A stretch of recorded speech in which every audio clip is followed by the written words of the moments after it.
16 September waxaa magaalada Jowhar ee caasimada dowlad goboleedka Hirshabeele ka dhacay doorasho taariikhi ahayd oo salka ku haysay doorashada madaxweynaha xilligan ee Hirshabeele 14 Agoosto ayay xubno ka tirsan baarlamaanka dowlad goboleedka Hirshabeele xilka qaadis ku sameeyeen madaxweynihii hore ee Hirshabeele Cali Cabdullaahi Cosoble waxaana xubnihii hogaaminayay mooshinkii madaxweyne Cali Cabdullaahi Cosoble xilka looga qaaday laga dhigay gudigii doorashada madaxweynaha Hirshabeele waxaana gudigaasi ay galeen qaladaad aan tiro lahayn oo ay kamid ahaayeen in ay diiwaan geliyaan musharax shuruudihii looga baahnaa qofka madaxweynaha noqonayo oo ay kamid tahay in uu ugu yaraan haysto shahaado jaamacadeed waxaana musharaxiinta kamid ahaa musharax aanan haysanin xitaa shahaado dugsi dhexe aniga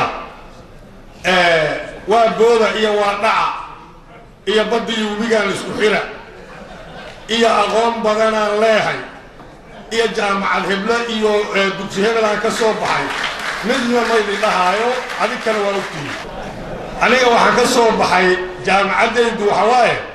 sida Hirshabeele loo dhaqo waxaan naqaanaa Hirshabeele meeshii hadda ka bugtana waa aqaanaa meeshii ka caafimaad qabtana waa aqaanaa dhakhtarkeedana waa noqon kartaa isle waxa laga yaabaa inaad tiraahiin wadamada meesha ka lahay jaamacad iyo dugsi sare ay sheeganayeen ninka dugsi dhaxay dugsi sare jaamacad midna sheegama soo madaxweynuhu uu noqonay in dadka loo siiyay aniga dugsi dhaxay dugsi sare midna ma qabo iyo jaamacado waa ogtiin kuwa maadiga laakiin anigu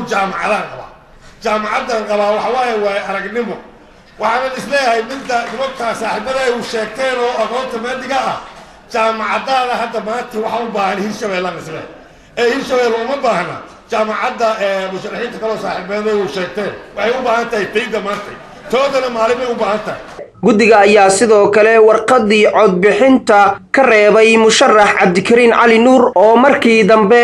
gadaal looga daray qoraalka warqada codbixinta taasi oo ay ku xadgudbeen xaq uu lahaa musharaxaasi oo laga qaatay lacag $10,000 محمد عروس حيري سكيت أسوأ مصر وحالتي عبدالكريم عمو العبوكي ورغبنا وقت ساعدها فعلا حروا إن ألتانا بالحوها بجميع جدها بكا تسوى بكاس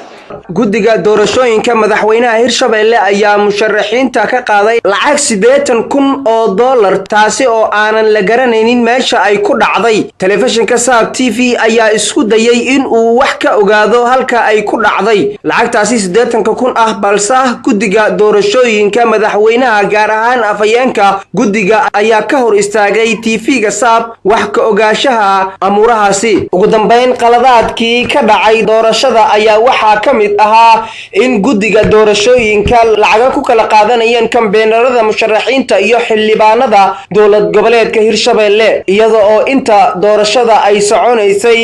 ay bixinayeen musharaxiinta lacag lagu qiyaasay 900,000 ah lacagta dollarka waxaana u baahnaa lacagtaasi in wax loogu qabto dadka ku dhibaataysan gudaha deegaanada Hirshabeele Maxamed Yaasiin Mahdi Maxamed Alfa warbaahinta Jubba Shabeelle News magaalada Jowhar